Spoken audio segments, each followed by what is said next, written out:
I will never forget that family reunion. It was supposed to be a healing moment, a way to honor Grandpa Edward's memory 6 months after his passing. The old family estate by the lake looked beautiful that day, green lawns stretching to the water, tables covered in white cloths and loaded with homemade food, fairy lights strung between the trees for when night fell. More than 30 relatives had come from all over, aunts, uncles, cousins, even some I hadn't seen since childhood. Kids laughed and played, old stories were shared, and for a while it felt like the family was whole again. I'm Amelia. Grandpa Edward raised me after my parents died when I was 10. He was more than a grandfather. He was my father, my teacher, my everything. He built the family fortune from nothing, the real estate empire worth millions, and he trusted me with his secrets. When he fell ill, I left my job to care for him full-time, day and night. The others? They sent flowers, called once a month, but I was the one holding his hand at the end. Julian, my cousin, Aunt Margaret, and Uncle Philip's son, had always been jealous. He was the loud one, the successful one in everyone's eyes, but Grandpa saw through him. Julian's rage outbursts, his paranoia, the therapy sessions he hid. Grandpa told me everything in his final months. At the reunion, after the big lunch, Julian stood up on the deck overlooking the lake. "Family," he said with that fake emotional voice. "Grandpa's will is finally ready. He wanted it to go to the stable ones, the ones who can handle it. Amelia, you've been acting strange lately. Forgetting things, talking to yourself, imagining plots against you. The lawyer agrees, you're not getting a penny."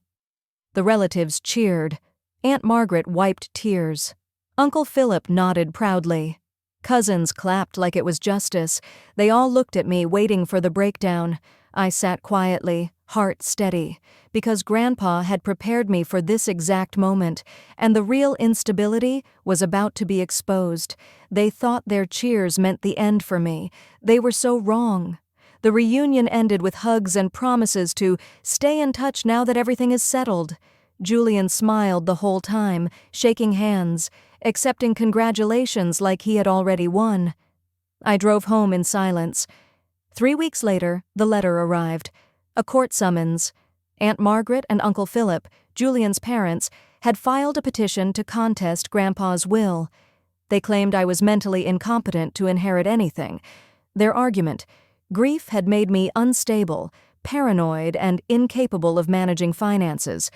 They wanted the court to declare me ineligible and redirect the entire estate to Julian as the only stable heir. Attached were affidavits. Cousins saying I talked to myself at the funeral.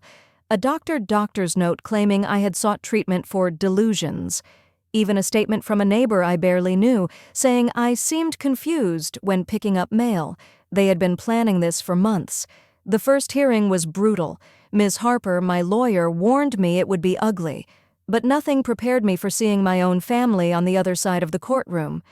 Julian sat between Aunt Margaret and Uncle Philip, looking calm and concerned, the perfect worried relative. Their lawyer stood up and painted a picture. Poor Amelia, broken by grief, imagining conspiracies, unable to care for herself, let alone millions. Witness after witness took the stand. A cousin. She accused us of only wanting Grandpa's money. Aunt Margaret, tears in her eyes. "We're doing this for her own good. She needs help." The judge listened carefully, making notes. I sat still, hands folded, saying nothing when asked.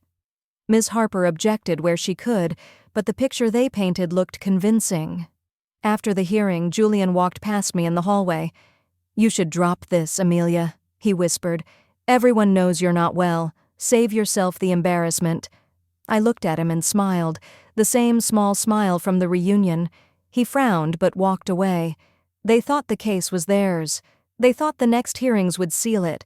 They had no idea I had been collecting evidence since the day Grandpa first told me about Julian's secret therapy files, his outbursts, his paranoia. The real question wasn't whether I was stable, it was whether Julian was. And the final hearing was coming. They believed their lies were winning. They were about to learn the truth always finds its way out. The second hearing came 2 weeks later. The courtroom felt smaller this time, the air heavier. Aunt Margaret and Uncle Philip had brought more witnesses. A former family friend testified that I had once burst into tears for no reason at a birthday dinner 5 years ago. Another cousin said I had called him late at night, rambling about people trying to take everything from me. Their lawyer presented a psychological evaluation, paid for by Aunt Margaret, stating I showed signs of unresolved grief leading to potential delusional thinking. Each word felt like a carefully placed stone, building a wall around me. Julian sat in the front row, looking composed, occasionally leaning over to whisper to his parents. When he was called to the stand, he spoke softly, almost tenderly. Amelia was always close to Grandpa, yes, he said, but after he passed, she changed. She started accusing us of plotting against her. She refused to talk to most of the family. We're worried about her. We just want her to get help. And for Grandpa's legacy to be protected by someone stable. The judge nodded, asked a few questions, wrote notes. I sat beside Ms. Harper, hands folded in my lap, expression calm. I didn't object. I didn't interrupt. I didn't defend myself. After the hearing, Aunt Margaret approached me in the hallway. Her voice was low, almost kind. Amelia, dear, you don't have to fight this. Let us take care of the estate. You need rest. You need peace. I looked at her for a long moment. Then I said quietly, Thank you for your concern, Aunt Margaret. I'm fine. She blinked, surprised by the steadiness in my voice, then walked away. Outside the courthouse, Julian waited by the steps. He stepped in front of me, blocking my path. You're making this harder than it needs to be, he said. Drop the case. Everyone sees you're not yourself. I met his eyes. Not yet, Julian, I answered. Not until the judge hears everything. He laughed, short, sharp, nervous. You have nothing, Amelia. Nothing, I smiled, the same small, calm smile. We'll see. As I walked to my car, I could feel their eyes on my back. They were gaining confidence. The family group chat was full of messages supporting them. Relatives were sending me concerned texts. We're praying for you, please get help. They thought the tide had turned. They had no idea I was waiting for the final hearing, the one where I would finally speak. Silence is not surrender. Sometimes it is the calm before the storm. The final hearing arrived on a cold autumn morning. The courtroom was packed. More relatives than ever had come to support Julian and his parents. Aunt Margaret and Uncle Philip sat in the front row, looking relieved, almost triumphant. Julian was beside them, dressed in a sharp suit, calm and collected, nodding to the family as they filed in.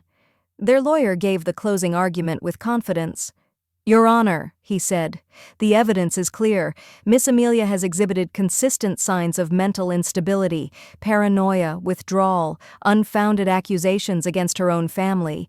She is not capable of managing an estate of this size. For her own protection, and to honor Mr. Edwards' true intentions, the inheritance should go to Julian, the only stable, responsible heir. The judge looked over the thick file, then at me. Miss Amelia, Judge Reynolds said, this is your opportunity for closing remarks. Do you have anything to add? The room went quiet, all eyes on me. I stood slowly, walked to the stand, and faced the judge. Yes, Your Honor, I do. Aunt Margaret whispered something to Uncle Philip. Julian leaned forward, a small smirk playing on his lips. Miss Harper handed me a folder, thick, organized, prepared over months. I opened it and began. For the past hearings, I have remained silent, not because I had nothing to say, but because I wanted the court to see their case in full. Now it's time to show the truth. I turned to the first page. This is Julian's medical history, obtained legally through Grandpa Edwards' records and Julian's own signed releases from years ago. Bipolar disorder diagnosis at age 22, multiple hospitalizations for manic episodes, rage outbursts documented by 3 different therapists. Julian's smirk vanished. Aunt Margaret's hand flew to her mouth. I continued. Emails from Julian to Grandpa, accusing family members of spying on him, stealing from him, plotting his ruin.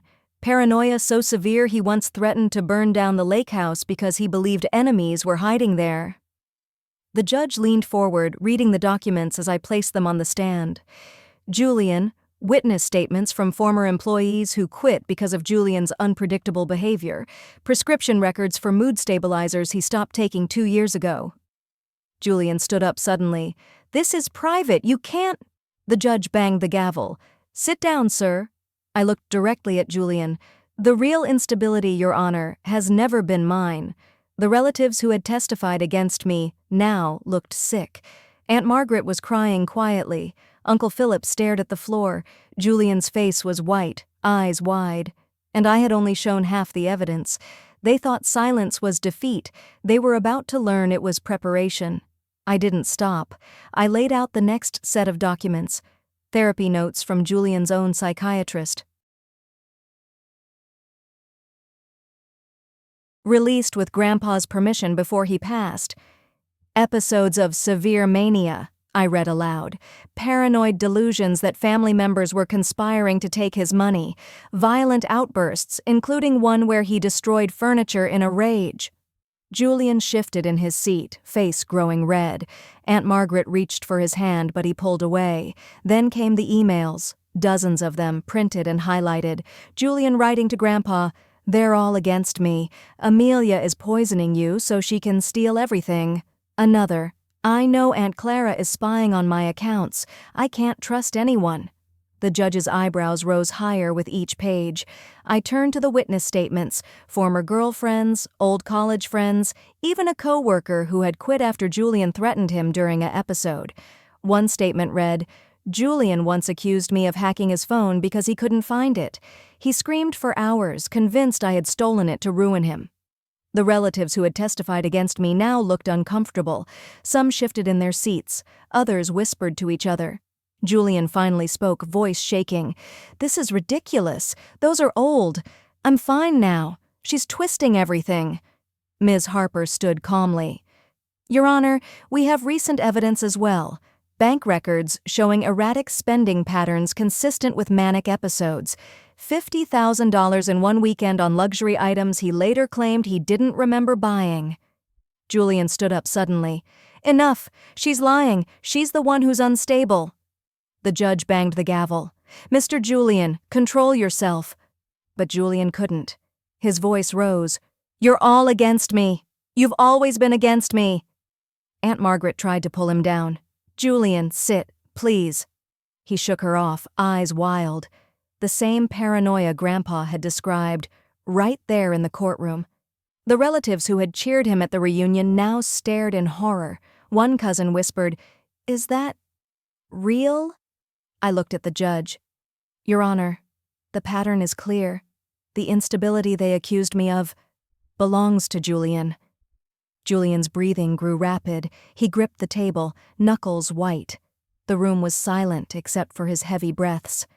And I still had the final proof. They thought they had painted me as broken. They never expected the mirror to turn on them. I placed the last folder on the stand. "This, Your Honor," I said, "is the most important piece." Inside was Grandpa Edward's handwritten journal, the one he kept locked in his study. Pages dated over the last 2 years of his life. I read aloud, voice steady. "Julian came to visit today. Another outburst. Screaming that the staff were stealing from him. I'm worried. His mother keeps saying it's just stress, but I've seen this before. He needs help he won't accept." Another entry. "I changed the trust documents today. Amelia is the only one I can rely on. She's strong, clear-headed. Julian's paranoia is getting worse. He accused me of hiding money from him. I can't risk the estate with him." The judge took the journal, flipping through the pages himself.